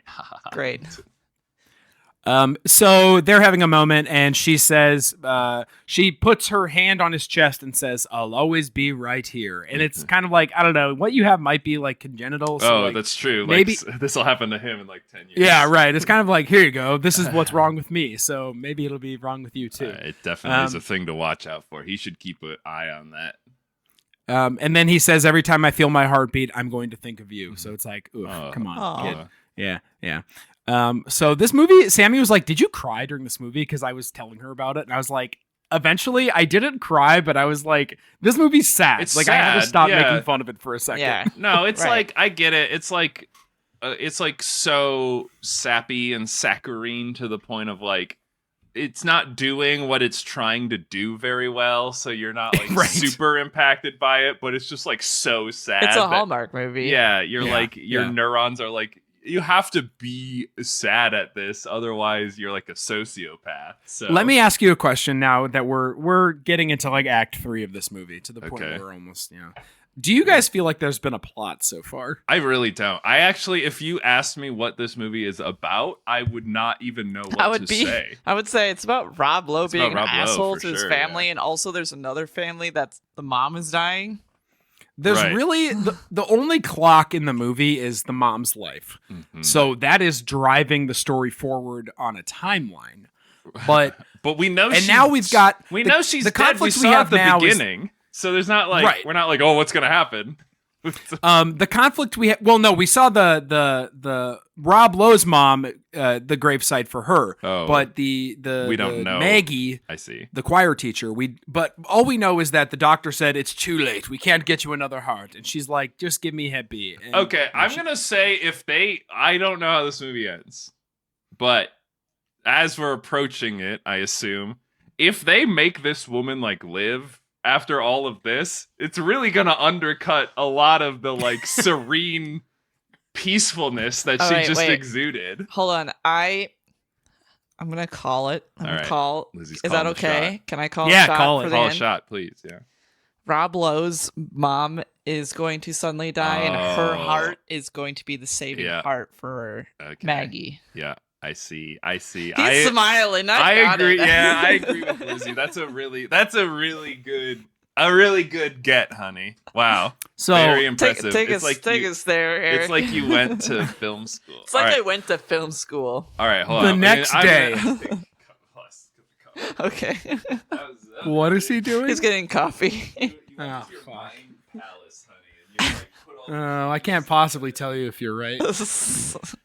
The previous night, we had the party at Grandma Ellen's house, and at the end of the night, Dalton is the next door neighbor, the teacher, right? And at the end of the night, she has a bunch of Christmas lights out. She like goes nuts. So like Robert mentioned in the very beginning of the movie, I visit her grave on Christmas because she fucking loved Christmas. So Dalton is gonna go to bed, and as he's leaving, he has a gigantic bag of cans that he's clearly been collecting for the child, and he's like putting it in the back of his car, so in the trunk. So we see that, and that'll come back in a second. And the mom's lights are all over the house, all over the trees. And he's like, "Do you want me to help you, like, unplug your lights?" And she's like, "No, I think I'll stay up for a little while longer." All right. Next day, he goes over to her house, and the lights are still on. Oh no! And he walks in. He's got a key, and he walks in and is calling for her. And "Hey, your electricity bill is going to be insane. What are you doing?" Walks into the living room, and there she is, lying on the chair, sleeping, dead. Oh no! Oh my god! She's dead in the chair. No. All right. How could this happen? Who could have foreseen Sorry. this? They do have a funeral. I don't know that I took a note on it, but there's a funeral, so she's dead. Okay. So the family doctor is now at the Andrews household and tells Jack, the father, it's not going to be long. Nathan, you would need someone really close by to die with a perfectly good heart. Nathan tells the dad, "I'm going out with Dalton," and the dad is like, "Are you sure you want to do that right now?" And he's like, "Yes, It's really important." And the dad is like, "Are you absolutely sure that you want to leave the house right now?" And it is now Christmas Eve. Yeah. Okay. So it's the day of Christmas Eve, during the day. So Dalton and Nathan go out. And also, why is Dalton, an adult, letting this kid leave the house? Right, on Christmas Eve. He doesn't know, by the way, what the money is for. The kid has told nobody. Okay. Oh, so he's just Dalton just thinks he's trying to collect some cans. All right, go. Whatever. I don't know. My wife's dying, my kid's doing weird stuff. I'm probably pretty checked out at this point. I'm like, okay, whatever. Do whatever you want. So, Dalton and Nathan are walking down Main Street collecting cans. And Dalton admits to him, when you asked me if I had ever lost someone, I said no, that was a lie. My wife died 11 years ago. Oh. And he says it just hurts to talk about it. But then he tells Nathan, the pain doesn't go away if you don't talk about it. And Nathan kind of matter-of-factly goes, that's good to know. Good to know. Okay, so at this point in the story, you're all wondering, why Dalton, an adult man, doesn't just have $20 to give to this kid. Right. So they come upon an alley, and there's a fuck ton of cans just lying around. And so it's never said, but Dalton is like, wow, look at all these cans. Where did they come from? So I think he just took a giant bag of cans, and instead of giving it to the kid, threw them in an alleyway so that the kid could find it. Dude, he had like a ownership over what he's doing. Yeah, he had like a 24-pack Coors Light, and he was just sitting in that back alley, and he was like, the kid's gonna love this. Fucking break. Like, all the cans are just beer cans. Never thought I could get drunk for the children. I'm doing a good thing for this little lad. Merry Christmas. Dude, I can't fucking handle that. I almost had a fucking spit take on my fuck. I'm just imagining it's like a case of like Mountain Dew amp. God. What a big wow, look, little Timmy, it looks like someone had a LAN party back here. Hit the jackpot. Oh, it being a case of Crispy Boys is just that's so funny, man. I've been thinking about that all day. Okay. So it's like, I don't know why he didn't just give him $20, but again, like, the kid has told nobody what this is for. So but then he does now mention to Dalton, this is for buying my mother some Christmas shoes. And then Dalton says, all right, well, let me help you pick these cans up. And so now, again, it's like, the purpose now. Just give him $20. Right. Okay. Yeah. So it is Christmas Eve, and it's now getting dark out. And Kate is leading the kids around doing Christmas caroling. They were originally going to do a Christmas program for the city, but Kate said, let's instead go caroling to bring the music to everybody. So they're doing that. Okay. Rob and his assistant are up working late. So it's dark out now. It's probably 5 p.m. on Christmas Eve, 6 p.m. It's dark out. And she says she's leaving because it's Christmas Eve. She gives him a gift and says, you should leave too. And he doesn't open the gift, and he sits there, and he's like, yeah, I am gonna leave. I'm gonna leave work. Oh, wait. Congrats, Nice. you're leaving work on a holiday. He's Good. right. It's Christmas Eve. That's what you should do. Who's like out there working? Like, that's. I was talking to my coworkers about it recently. It pisses me off when, like, technically we're supposed to work between Christmas and New Year's. It's like, for what? Who's doing it? Who is answering emails? Yeah, like, who is reading emails? What are we talking? Other than the worst people you know. There's 6 hours of daylight, dude. Go home. Like, Nathan is now. So Rob decides to leave work. We cut to Nathan. He gets home late. The mom is still alive, but because Dalton didn't just give this boy money, he goes to his room to count all of the money that he has. And he leaves the house again. He runs out, and again, the dad is like, dude, are you fucking positive you want to leave right now? And he's got his money in his hand, and he doesn't tell the dad what he's doing. And the mom looks really bad. So she's like, she's like on the way. Wait, is there like, he's counting his money? Did they give him a nickel per can?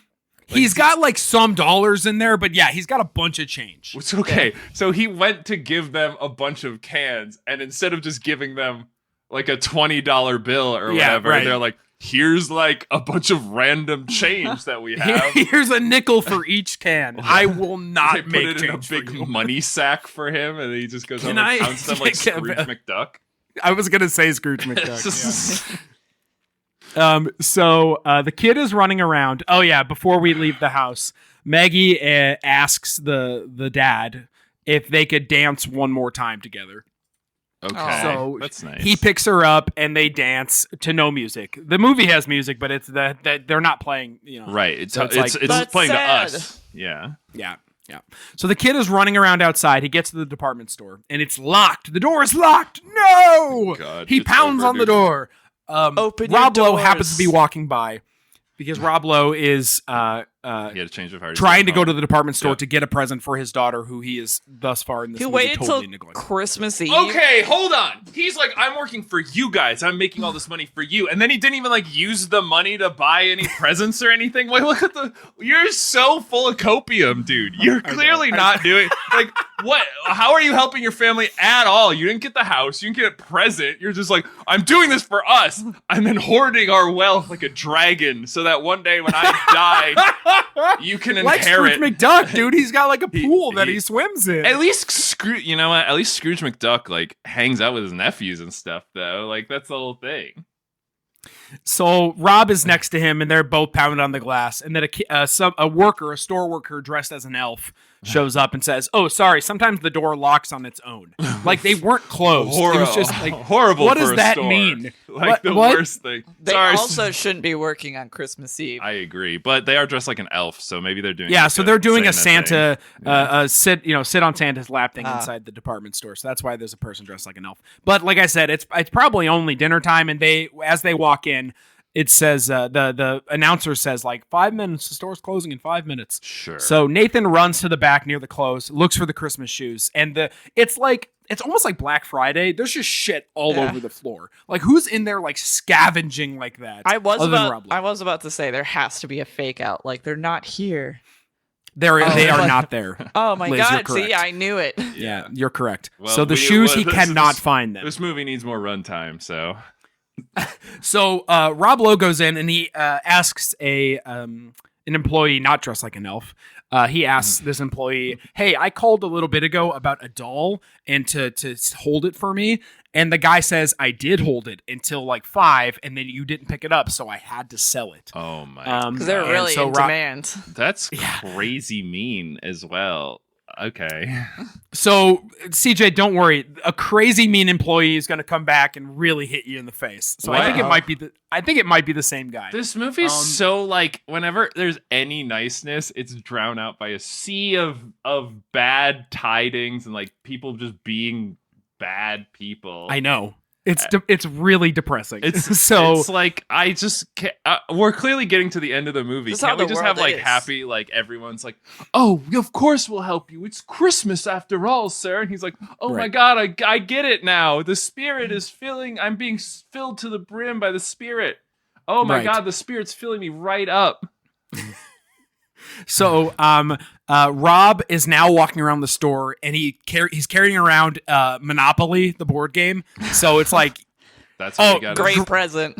Yeah. Great present, Dad. Thanks. Well, we need more arguing in this household. Yeah. No, it's symbolic. He's like, I'm willing to spend several hours with you guys, and like have a bad time. Now instead of having a bad time at work for a long period of time, I'm gonna have a bad time at home. Game, and we're still gonna be focused on money. Right. I also the only worst game he could have picked at this point would have been Risk. If he's trying to stir up arguments in that home, he should have picked up Risk.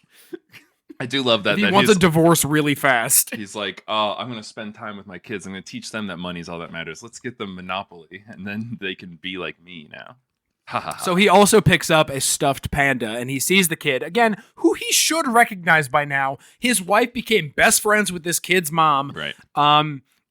Whatever. I thought they were, I guess maybe this was just in my head. I thought they were like neighbors. I thought they literally lived next to each other, but they just interact a lot. Yeah, they just that's what I'm saying about this movie is that like because it is a slice of life of like a small town, sure, everybody just runs into each other, but like and everyone kind of knows each other, but Rob markedly does not know anyone. Like it's so clear that he just does not pay attention. Right. So he asks Nathan, he's like crying on the floor because the Christmas shoes are gone, and he asks Nathan, "Would a kid like this?" And he holds up the stuffed panda. And Nathan doesn't answer because he's fucking distraught. And then Rob says some off-the-cuff comment like, "Oh, I found the only kid who doesn't want to talk on Christmas." Fuck you, man. God. Okay, wow. All right. Unnecessary. Okay, again, so this is like the writers being like, we have to show that now he is the Christmas boy, and now everyone else is like not, like in comparison, everyone else is a bunch of Grinches. But it's just a weird thing. Yeah. It's like I think it's just that Rob Lowe is an asshole. I mean, I guess it's just the scene. It's that simple. Yeah. It's the scene in the Christmas Carol where he's like, "Boy, what day is it? It's Christmas! Oh wow, go get the big Christmas, turkey!" No, because Scrooge is Scrooge is learning a lesson at that point. Well, that's what I'm saying. He's trying to learn his lesson too, but then it would be like if Scrooge was like, "Boy, go get the biggest turkey, the one bigger than you," and he's like, "Go fuck yourself! Get the fuck out of here, Scrooge! I hate you." No, I'm busy. Yeah. We're busy right now. I'm fucking. Not everything's $4.99 for delivery. Not everything's about you. Right. So Nathan doesn't answer, obviously. Rob gets kind of frustrated. And as he's walking past to get to the cash register, he kicks over a stack of boxes. And lo and behold, the Christmas shoes appear. Oh my God. They were just under a stack of boxes. Thank fucking Christ. Okay. Rob is in line. And by the way, this is like this part of the story is almost word for word the song. So the song takes place in the department store. A guy comes in doing last minute Christmas shopping. We don't get the whole background of the guy being a totally shit person. Right. But in the song, a guy comes in. He's doing last minute Christmas shopping. He runs into a small child who's there buying a gift for his dying mother. Like it all happens in the song. I see. Wow, they really had to do a lot of gymnastics to set up. It's crazy Nathan they set that up without this context. Right. For the song. Right. Exactly. Like they had the end goal. And they needed to write the journey to get there, and they were like, "This is what we're gonna do." What if Rob Lowe was an asshole? Rob Lowe's a huge asshole. Everyone's all depressed and sad, and now he finally is gonna buy some Christmas shoes or whatever. So Nathan cuts in line in front of Rob, and Rob, again, not paying attention and not knowing the context, is like, "What the fuck, kid? Why did you cut in line in front of me?" And Nathan says, "Sorry, I got to be fast." And he tells the cashier, "Could you hurry, please?" My mom's in dying. the song. "Could you hurry, sir?" In the song, the line is, "Could you hurry, sir? Daddy says there's not much time." Oh my God. I mean, that's true. Yeah. There is. So the cashier, who I think is the rude employee from earlier, tells the kid he's $5.50 short. Oh no! Wow, And so apparently he didn't even count. And the cashier and the kid goes like, "What? Like, are you sure?" That can't and the cashier be. goes, "Did I stutter? You're $5.50 short. Oh my Come God. back after New Year's. They'll be on sale." Wow, keeping in mind again, they got these shoes for free. They're pretty pissed that they have to work on Christmas That's fair. Eve. I mean, Right. everyone should have to work retail so that they understand. So yeah, maybe they're just having maybe it's a bad day. Maybe It's they a bad week. have a bad month and year. Saying that to a child on Christmas Eve just feels that's so psychotic. rotten. Like, Yeah. you're short. Did I stutter, you son of a bitch? That's Yeah. crazy. Yeah. Again, So- it's just weird. There's always got to be someone in this movie who's just being horrid, so that the main characters get more like sympathy, I guess. Right. Yeah, exactly. So the kid starts crying and slowly walks away. And Fair Rob Lowe steps up and looks at the kid. And again, it's really important to note here, he does not recognize the kid in any way. Which is crazy because of just the sheer number of interactions the families have had at this Yes. point. But whatever. Literally, the moms became best friends. Right. Like Yeah. at towards the end of the movie. Never He's even not glanced interested him. in what his wife is doing, obviously. That is so clear. He really is. But So, he's a good guy the now, kid- so we're supposed to like him. The kid, not quite yet. The Okay. kid says, "I don't have enough money and my mom has been real sick." And then he goes, "Mister, did you ever know anybody that has died?" And Rob just kind of nods silently because his mom just died. His mom just died? died. Like So a is day this- ago. Yeah, right. Yeah, like also, a day ago. he was like he went back to work after that too. It's crazy. Yeah, he still needed to have his revelation. Yeah. I guess. So is like they. CJ's so blown away by the plot of this that he Is this all in the song? Like is this part where Yes. the little kid is like, "Have you ever known someone who's died?" No, this sort of. This is the interaction at the cash register is the song. I'm just trying to like put the song together in my head, having never heard it, and just being very confused. Why they would make something so specific that seems to really only work It's in that's this why the song- situation. Yeah. This is like they made the song and then they were like, people aren't going to get the vision. We need to make a whole feature-length movie to like I guess 3 movies to explain this world So- we've created. What's CJ? I just love that I get to experience this through you It's- again because your point earlier that the song is so insanely specific.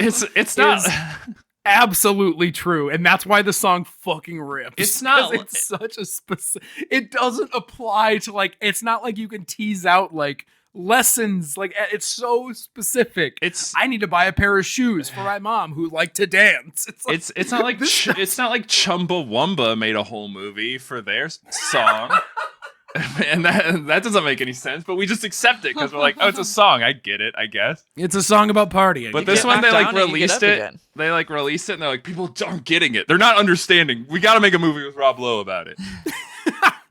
All right. So the kid says to Rob, he says, do you ever know someone that's died? And Rob just nods.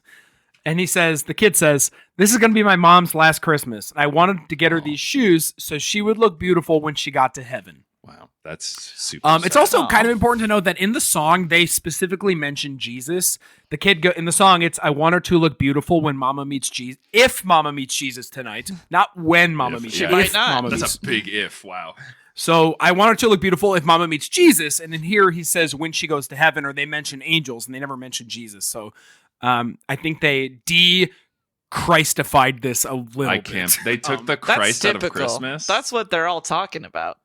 Yeah. We're So taking the Christ out of Rob's heart Christmas. obviously is melting out. You can see it come out of his nose. He's Sure. melting out of all of his pores. His heart grew 3 sizes that day. I mean, And sounds like it. so obviously he buys the shoes.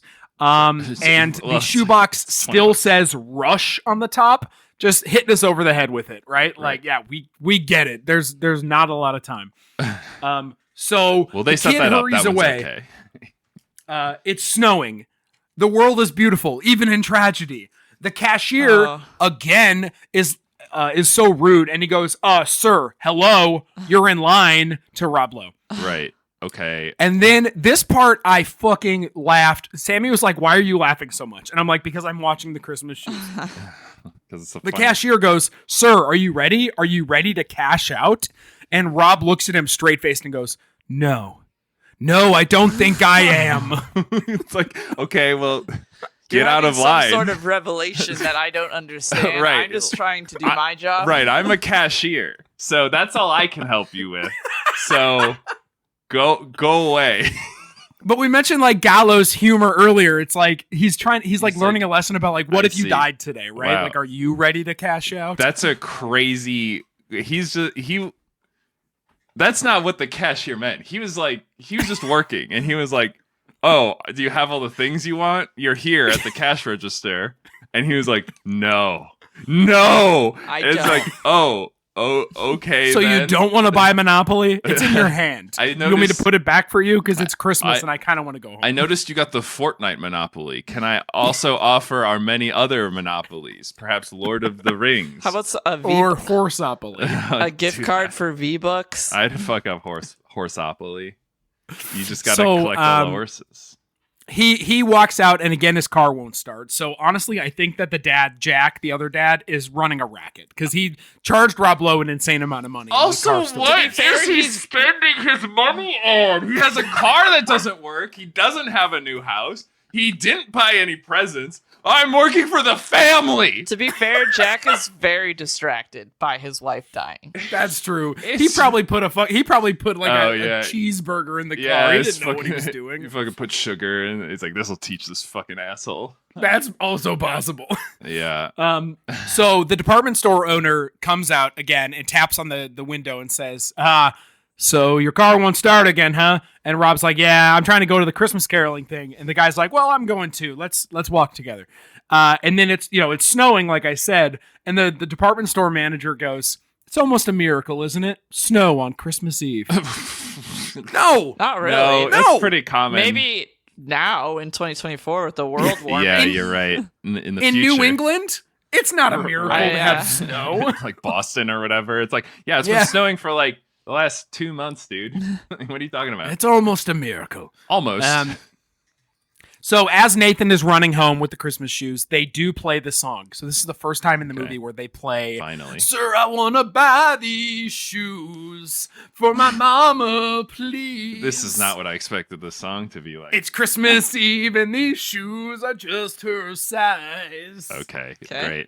Wow. Yeah. I can't believe they wrote the song first. "Would you hurry, sir? Daddy says there's not much time." Wow. Okay, there is a lot of lore in the song that maybe they should have made the movie, because if I would have heard that, she's been sick for quite a while. I know these shoes will make her smile. I want her to look beautiful if Mama meets Jesus tonight. Wow. And then the bridge of the song is Rob Lowe, and he goes, "So I laid my money down." So wait, okay, hold on. Does Rob Lowe make the song actually?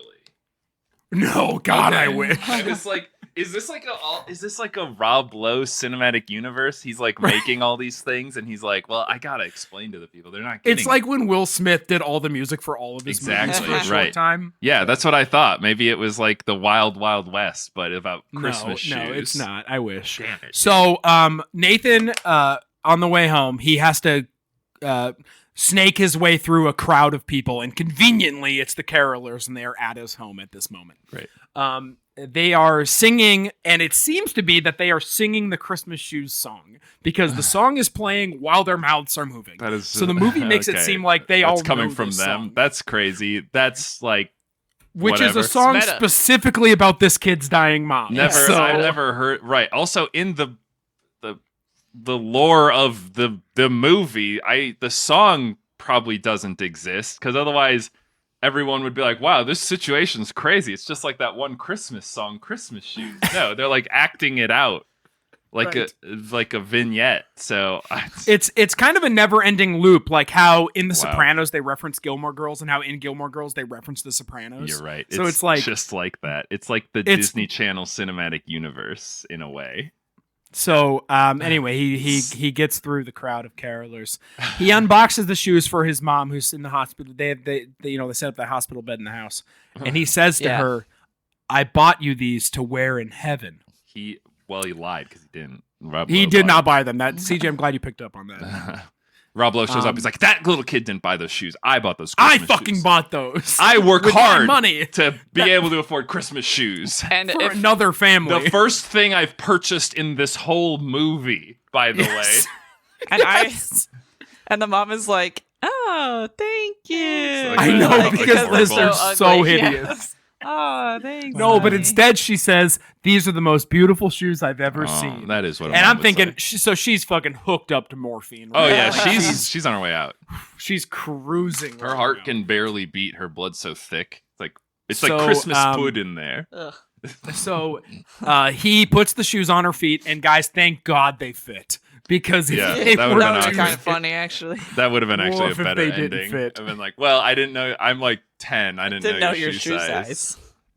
So I think maybe you guys know where this is going, but unfortunately, the grandmother's heart was not used to save the mom. Oh, damn. Oh, so she's. But they kind of set it up for that, and that's why I smiled when Lizzie said that, because it's like, well, the grandma does die. I was certain so, that that's what it was going to be. So wait, does damn. the mom die too? So well, yeah, yes, yes. What the fuck? Okay, This is not so what I Rob is expected. outside the home. I just need to explain to you guys that when you see her with the Christmas shoes on at the end, Wow. she is dead. Like Yeah, she's on the she's last bit of pale her as life. a ghost. Like Well, she doesn't have much time. That's what they say. in Daddy the says song. there's not much time. Yeah. That's the song. So Rob is running around town and he finds the carolers and he catches eyes with his wife as she's guiding, Right. directing the She's carolers. she's helping the singing. Yeah. And they're singing Silent Night. Oh my And god. Wow. no one out there seems to know that Maggie is inside dying, by the way. No one. I They mean- just are singing Christmas songs. Is that not how you want to go out? There's a bunch of randos outside your house. I was gonna singing say I Silent wouldn't Night. want the random carolers outside to know that there was death inside my Right. house. That's it. That's kind of a bummer. Yeah. So Rob starts singing along, and at this point, this definitely will not fix their marriage. But he seems to think It well, might. So this is when this was one of my favorite parts as well, when I couldn't stop laughing. So they kind of finish their song, and Rob walks up, and they're dispersing or going to the next place. And Rob walks up to his wife, and he's like, "Hey, honey, I guess maybe I learned I wasn't so nice earlier, right?" And while they're kind of having this little peas and carrots rhubarb talk, a farmer, one of the farmers, was there singing, and he approaches and he goes, "Ma'am, is this your Oh my husband?" God. And she This goes, is stupid. "Yeah." This is validating And he goes- all of his bad decisions from earlier. Yeah. Correct. He goes, "Well, we know your husband's been burning the midnight oil and really helping us out." And he says, "Your husband has given us hope this Christmas." Oh my god. Wow. That he is Well, not the lesson. Maybe to you guys, but nobody fucking else. yeah. Nobody likes this guy. Okay? Like, do not encourage Yeah, him. she's just like, hey, I know you don't really know what's going on here right now, but like he's well in the doghouse. This is you. And honestly, you're really not helping because In fact, he's trying to buy a new doghouse at this moment. In fact, I kind of hate you, farmer, for making my husband constantly work all the time. So I wish why don't you you get did the lose. fuck off of my property or wherever we are, so I can So teach these little fuckers how to sing or whatever. Because let me tell you, you've They're a bit made flat. my life a nightmare, Farmer Brown or whoever. So you on get. So inside the Matthews home, there's a single light that's the curtain is lit, and then the light goes out. Oh wow, what could that represent? Hmm. The movie. So the Layton family is outside, and they all hug and whatever. Ugh. Okay. Wow. So a few days later, we cut to a few days later. Rob leaves. It's 3:30 on the clock, and 3:30 p.m. And Rob goes, "Lily has a basketball game," and he leaves work. But before he walks out, he sees the package from his mom that we never opened before, and he finally opens it. And it's an old lunchbox of his, and inside was the letter that she was writing. And the gist of the letter is, remember the simple things. The simple things. You know, like be there for a concert or whatever. Okay. All right, Mom. Okay, so thanks. so I thought it was gonna be shoes. If I'm being honest, I thought he was going to open the package and it was like a man's shoe? version of the disgusting red shoes. Right, just like they're blue or something. Yeah. I got, it's the gift of the Magi. I got you these Christmas shoes, but I'm dying. Just like that kid got his mom Christmas shoes, but she's dying. That's like the gift of the Magi, right? No, not quite. No. It would be like, I got you shoes. Oh, but I told feet to OnlyFans so that you or like have... oh, but like you know that cobbler that we had on retainer, I just let him go. So that I could afford these laces or whatever. I don't remember. Yeah, I don't remember the gift of the Magi very well. I just like to relate things to it as if it's like that. So we cut back to the graveyard from the beginning of the movie. Yeah. We're 15 years in the future. They could have just made this. And the movie. Rob Lowe is at his mother's grave, right. Whatever. And the guy wearing the Red Sox cap is still there. And at this point, you're like, okay, so that's Nathan, right? That's the boy. Mm-hmm. That's the little boy. It's the same hat. That's the little boy. And he says he's in medical school. Oh, he's going to be a doctor because the doctors failed his mother. And so right, it's kind of the Joker of doctors. He's going to just be putting like monkey hearts into people and being like, this will save them. He's going to hoard every possible donated heart for as long as he can. And he's going to find a way to cryogenically hoard. He's going to rebuild his mother like Frankenstein. Like RoboCop. Yeah. Wow. So I hope that's what he does. Rob shouts at him as the kid's walking away. Nice cap. And then he looks at the gravestone and it clearly, obviously says Maggie Andrews. Mm-hmm. So at this point, we know it was the kid. Yeah. Mm-hmm. And at the foot of the grave is the red Christmas shoes. So the kid just put them there. Wow. Why did he do that? And then he shouts after the kid. The kid's driving away and he goes, wait. Like he wants to talk to him or whatever. He remembers that. Wow. That's the Christmas shoes, guys. That's the end. That's the end. Okay. What does that represent? I really thought there'd be like or like they nod and they'd be like, those really are the Christmas shoes. I don't. Okay. So wait, what did? No lessons learned. Yeah. No what did Rob happiness. Lowe? He's still like. He left work early to go to a basketball. He left work early once to go to a basketball game, and also, but the farmers are like, your husband's still gonna keep working, right? Because if he doesn't keep working, then we're gonna lose our land or whatever. Yes, and I like how farmers in rural Massachusetts have a rural Virginia accent. This is good. Yeah. This is good. We don't know where they're from. And lawsuits, sometimes they go into different states or whatever. I mean, I don't like it. Like, I don't think it's like if I'm watching something to get into the Christmas spirit, I probably wouldn't pick this. I wouldn't either. Sounds like the kind of masochistic thing that Christians like. Right. I slave away and I do so much and I will be mildly inconvenienced by giving a child $5. Now look at me. And then I'm reformed. I'm a good person. Yeah, I did everything right. I worked literally like going to confessional, but in this case, it wasn't a reverend or a priest. It was a mean cashier at a store. Also, did he only give him the $5 he needed? I also was wondering if he just gave him like did he not just pay for the $20 shoes? Because I was it's unclear. They don't. He's like going through his wallet, like only taking out exact change for what he needs. And he's like, "Don't worry." He's got a change purse. Like what was it? 50 cents? Don't worry, kid. I got that. I'll cover. He's taking rest. A penny out of the take a penny, leave a penny. He's like, I'm a little short. Can I borrow this for this kid? It's crazy. Do you have a credit card you can use, Rob? You're an adult. You're a lawyer, for God's sake. The realization, though, that this is the only thing he's purchased, I think that is true. He does pay for his car to get fixed. Does he? So he didn't. What? He didn't even. I forgot something. Hold on. I forgot something. Oh yes. Okay. I missed an entire paragraph. Okay. So when they're outside the home, before the light is dimmed. Okay. They're talking. Rob and Kate are talking about their relationship. And Rob goes, "Do you know how much I love you?" And Kate says, No. Yeah. Okay, yeah. No.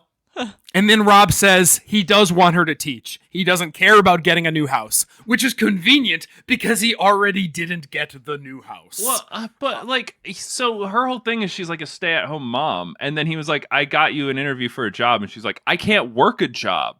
I have to stay at home and be with our child." But then she's like, "I do want a job. It's a teacher job." She just wants her passion job. Right. So the whole idea of it being like, no, I have to stay with our kid because the kid was like, well, if you get a job, then no one will be with me. Right. That is a little bit of an odd point. So it's too, not. right? So it's not even like that. It's like she doesn't even care that their kid's gonna be left alone. She's just like, no, I just want to have the job I want to have. At this point, she's kind of taking over like the quote volunteer position because it is revealed that she never finished college. She was a music major, never finished. So Rob also says maybe you go back to school or whatever. But the currency that the kid wants, the treasure that the child desires, isn't more money or for his parents' fulfillment. It's for them to be there for him. And they're just like, well, I don't care what you want. I want to have a job at the school. I want to be a lawyer. Rob says, I just want to make you happy. Will you forgive me? She goes to touch his face, like caress his face. And no right there would have been so funny. No. But then she says, I already have forgiven you. Oh, That's not the lesson. That's not the lesson. Great. Lizzie does that all the time where I was like, honey, I'm sorry. And she's like, go away. Movie number 2, A Christmas Blessing. Oh, God. No, what? No, CJ, when you were off mic for a second, I was telling Liz that I tried to take notes watching this movie last night, and I got 10 minutes into the movie, and I was like, this movie's fucking bad, and I can't even follow it, and I don't want to take notes anymore. Good. I'll tell you this much. I was going to say, can we get like the Google summary of it? Yeah. So Neil Patrick Harris is in it. He's a doctor. He is the kid. He's Nathan Crazy Andrews. Even though at the end of the first movie, they get a guy, but it's obviously just like some guy. In the opening, he has like a a line. In the opening scene, he's wearing a doctor's coat and his Red Sox hat to denote that it's him, and now he's a doctor. So actually, Rob Lowe, on the credits, Rob Lowe gets a special appearance by Rob Lowe. Wow. So the movie actually opens with Rob Lowe. He opens he's coming out of a church, and he opens like one of those donation bins that churches sometimes have. Of course. And inside are the Christmas shoes. Why are they there? Why are they there? They were on were the they stolen from the grave? Yeah, someone robbed the shoes. Oh yeah, was she wearing them in the grave? I never thought of that. I was thinking that the whole time of no, I thought he put them on top of her grave at the end. Yeah, but like he was like, oh my God, you're right. He was like, I got you this so that you can look good in heaven, but then she wasn't even wearing them. Yeah, it's actually crazy It's crazy she wasn't buried in them, and then 2, it's crazy that somehow they've ended up in this donation bin, so that means they must have been taken from the grave. From the grave. Well, I mean, they do clear off the like graves. They don't tell you that, but they can't just like leave everything there to rot. So they come around and they like take all the stuff off. Maybe the person was like, "Oh, this is kind of nice. I'll donate it to the church or whatever," which is a weird thing to do. So Neil Patrick Harris leaves Boston because a kid comes in from a motor vehicle accident. The kid says, it's like a teenager or maybe a little older. And he says, I got to get home to see my mom. And Neil Patrick Harris is like, oh, don't worry, kid. I'll get you home. And guess what happens? And then Neil Patrick Harris gets so upset because he lost him. And he goes home and starts working at the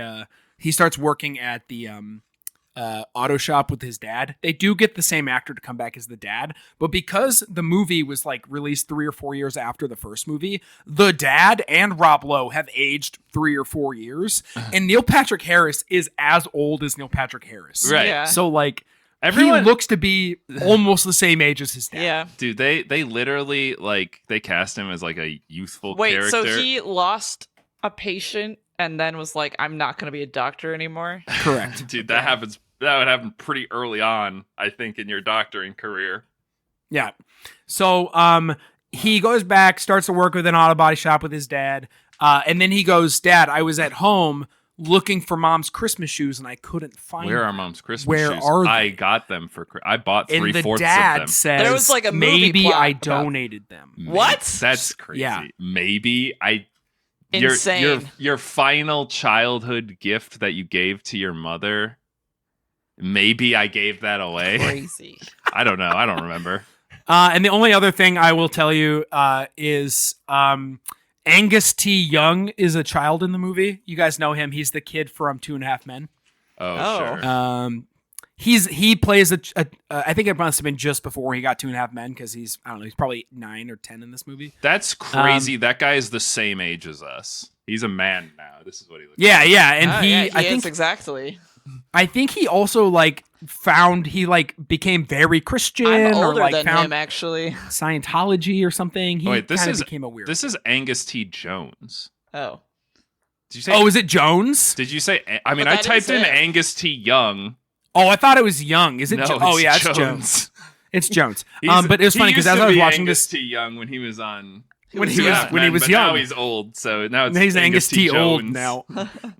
No, we were watching it, and Sammy kept calling him Angus T. Fishbone because she couldn't remember his last name, and then I started calling him Angus T. Peppercorn. That's so classic, you guys. That's so cute. Wow. So that's kind of the movie. Oh, and Angus T. Jones is dying in the movie. And toward the end of the movie, he looks really dead. He's bloated. I don't know what's wrong with him. It's probably a heart thing. I don't know. I mean, it's got to be. That's because I don't like that. I think that if you want to watch a good Hallmark style Christmas movie, they're out there. There's some people who are very anti Hallmark movies. They're like, oh, it all pushes the Christian agenda or whatever. And my God, I just remember what happened.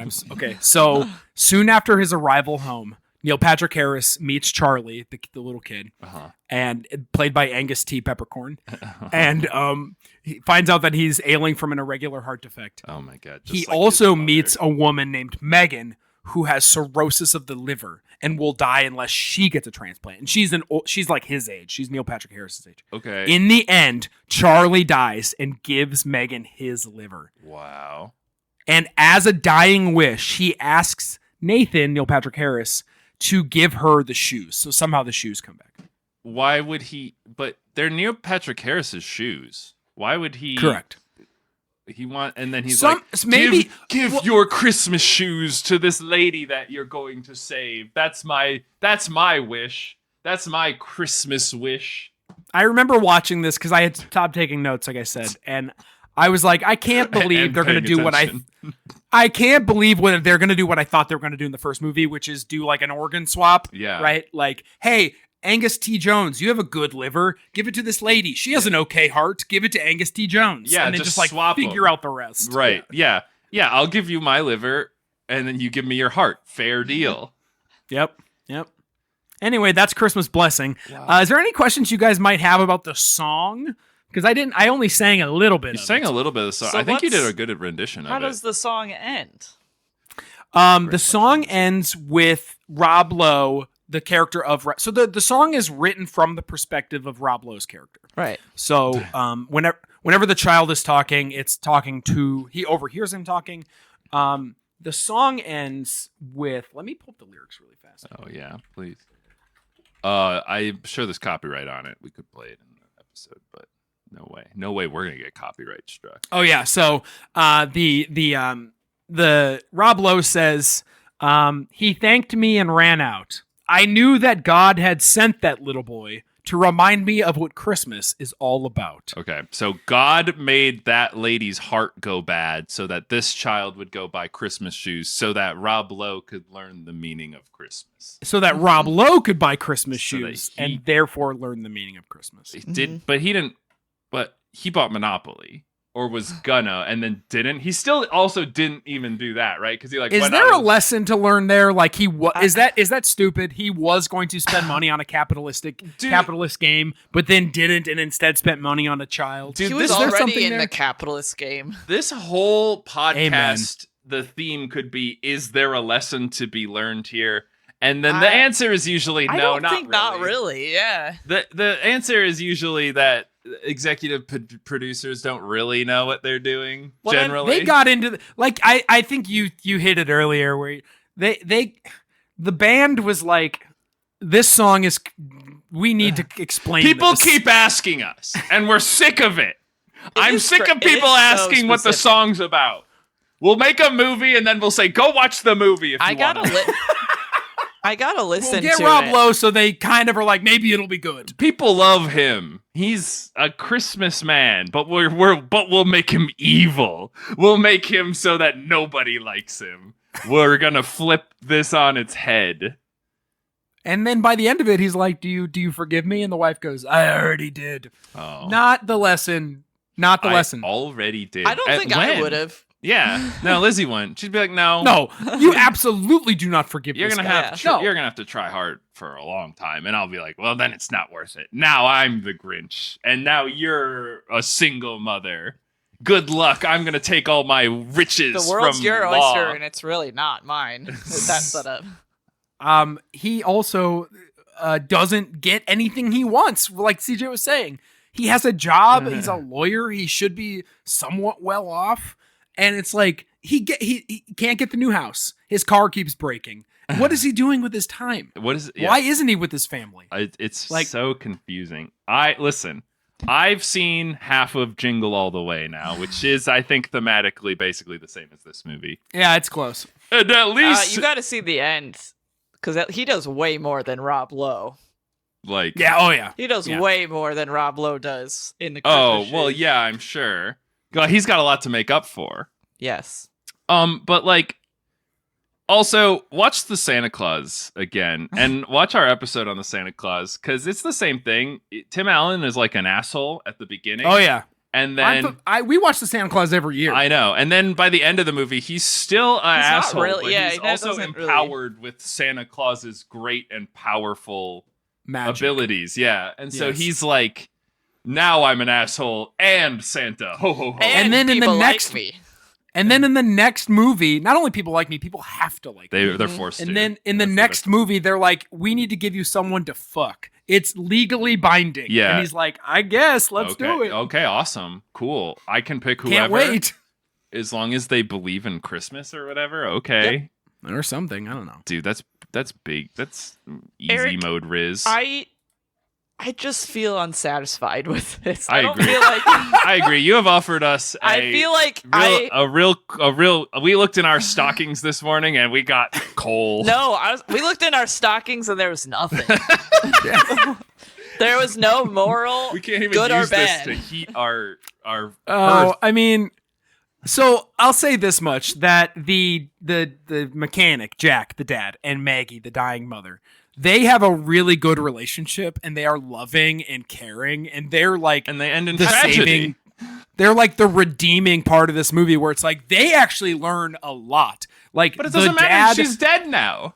The dad learns that he can be a good father. Oh, He whatever. loves his child. He loves his wife. She's like telling everyone about how great he is, and that. But the shitty thing is, because the song is from the perspective of fucking Rob Lowe's character. They weren't forced to make it that way. They could have made it from his perspective, or just made a different story. No, They could have just made a different. They song. don't get an inch from me. You're right, Lizzie. I'm team Lizzie. Oh no, guys, this movie is bad. Like, don't get me wrong. All right. Like, I don't like this movie. Well, But ho ho ho! Merry Christmas, everybody. Merry Christmas. That's it. That's the Christmas That's shoes. right. If you've never listened, dear listeners, dear viewers, We would if you've for never sure listen. If you've never heard the song, please listen to it. Yeah. It is a magnificent tune. And now we have There's the a child's context. choir in it. Yeah, Wow. I would say the amount of investment you should give is listen to the song, skip the movie. And then now know that you know the context. Yeah, and you watch don't this, need to see watch the this movie. podcast instead. You're If fine. anything, that's our Christmas gift to the listeners. That you're right. They You can don't have to experience that it. they know they can listen to the Christmas shoes and not have to wonder about what You- is the context Man, of this. every day I'm getting emails, I'm getting messages, I'm getting comments of people like, tell me what the Christmas shoes are about. I don't want to watch the movie, but I listen to the song all the damn time, and I know there's some or more read the there. book, apparently. That was my life, because I had I heard know the song that so was many times. You came to me that way. You and Sammy with the And fucking that's Monster your Mash. gift to everyone. This is my Monster Mash. If Sammy gets to love Monster Mash, I get to love the Christmas shoes. The Monster Mash sounds a little better to me. Sammy's gonna get to do the Monster Mash. Sammy wants to do that so bad, but anyway. Well, thanks everybody. That's right. You've listened to another episode of The Lore You Know, and you've got to the end. And by God, Merry Christmas, Happy Hanukkah, good Holy, joyous Kwanzaa. Good Kwanzaa. All the holidays. All of them. All of them. Chinese New Year. The day of recording this is winter solstice, if you celebrate that instead. For all the pagans out there, represent. Yep. Enjoy it. Spend some time with your dying wife and child. Buy that kid those shoes he's buying for his. Just give him a $20 bill. Just fucking give him like $200. I know. Go seriously. crazy. Let him buy. He could buy something so much better than that. Or his mom's dying. Give him also a PlayStation. just give him money. Yeah. Give him a PS5. Come on. He needs it. He's gonna have a lot of time. Neil Patrick Harris. Give him some V-Bucks. That's what he would like. Seriously. But thank you guys for listening. It's been a lot of fun. We have other stuff we do. We're streaming on twitch.tv/cookingwithspices. Just having some fun over there. Remember to subscribe, like the video, engagement, comment your favorite Christmas movie. If it's the same as mine, you get to be on the podcast. So pretty big stakes. And if it's the Christmas shoes, you get to be my best. Yeah, then Eric will. And if it's the Christmas shoes, you need help. Yeah, you need to watch some other movies. Note taken. Thank you. But in this season of giving and thanks, we want to thank Galestorm Kitsune for doing the artwork for the channel and Apajo for doing the music, the intro and outro. You're about to hear it real soon. Yeah, thanks. Wow, and thanks, Eric. Wow. What a treat it is to have you come on every time. Oh, thank you for having me. I appreciate it. I appreciate being able to spread the good gospel. That is the Christmas shoes. Yeah, the Christmas shoes. One of these days we'll do a normal episode with you that aren't about puppets or shoes, but you